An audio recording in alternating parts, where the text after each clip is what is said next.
ថ្ងៃនេះដូចជាចម្លែកនៅក្នុងហត្ថតីបတ်អីបានជក់ទេពអប្សរកំពុងតែហូបអាហារនៅក្នុងកម្មវិធីមង្គលការពេលនេះឈ្មោះអ្វីដែរទើបបានជាស្អាតដូចជាព្រះអាទិត្យរៀបអស់ស្ដង់ពុតបែបនេះបានចាំខ្ញុំប្រាប់នៅtrongវីដេអូឥឡូវនេះគឺយើងចូលសាច់រឿងរបស់យើងសិនបងប្អូនថ្ងៃនេះគឺយើងមកឡើងផ្ទះគេបងប្អូនគេហៅមកប៉ុនឡើងផ្ទះណាប៉ុន្តែវាពិបាកដែរបងប្អូនអើយមើលនេះគេហូប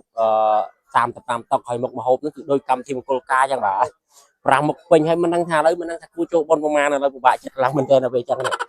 មានការពិបាកចិត្តជាឧបមាព្រោះគេហៅទៅកម្មវិធីប៉ុនប៉ុន្តែកម្មវិធីប៉ុននេះគឺហូប35តុកដូចកម្មវិធីមង្គលការដែរយ៉ាងហើយគឺយើងមិនដឹងថាចេះចងដៃប៉ុណ្ណាទេបាទយ៉ាងហើយយើងមានតែដើរសួរចុងភៅសួរអីសិនចឹងណាថាគួរចងដៃប្រមាណបាទមើលអ៊ំសំសួរមើលហូប5មុខចឹងគួរចងដៃប្រមាណអេចូលប៉ុននេះកៅចូលប៉ុនចូលប៉ុនមកចូលប៉ុនលំបាកជា60000នេះទៅបង60000ការខ្លះគេតែ50000ទេណាអូមហូបល្អអូស្នាដៃចុងភៅចុងភៅទឹកដៃល្អមែនអូចឹងចូលប៉ុនច្រើនយ៉ាងទីទៅអីណាអាក្រៃមួយសិនបងប្អូនមុនពេលយើងចូលហូបគេ5មុខចាំទីប៉ុនឡើងផ្ទះទេតែដូចចាចឹងឥឡូវយើងគួរចូលប៉ុនប្រមាណឥឡូវទៅជួយឲ្យខ្ញុំខ្ញុំទីមើលប្រមាណសម30000ទេ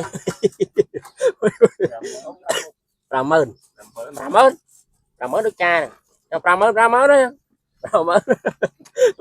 អូវត្តមកបងប្អូនឥឡូវនេះបងប្អូនណាត់តែការក្រែមខ្ញុំលក់ក្រែមបងប្អូននេះមានក្រែមមកនេះហើយនេះបងប្អូន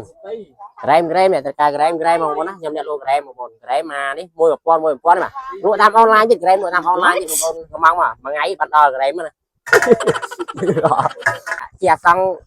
ដល់ណាត់ជួបគេអត់ណាត់ជួបទេឥឡូវមានតែឆ្លាមនេះឥឡូវឆ្លាមដាក់អ្នកប្រមូលទៀតឥឡូវវាពិបាកយើងទៅជាអសង្ឃឥឡូវអសង្ឃវាអត់អសង្ឃធ្វើអីអសង្ឃទៅណាត់ជួបគេអត់ណាត់ជួបឥឡូវមានតែឆ្លាមហើយឆ្លាមដាក់រមាក់ទៀតអីលក់ក្រែមលក់អីនេះចៅហើយប៉ុណ្ណឹងនឹងមានបណ្ណាគេណាត់ជួបឥឡូវមកកម្មវិធីគេតាំងតែពីម៉ោង3រសៀលបងប្អូនប៉ុន្តែរហូតដល់ម៉ោង8:00កន្លះយប់ទៅបាត់ចូលតុអង្គុយហូបចឹងណាតោះចិត្តបាត់រោងណា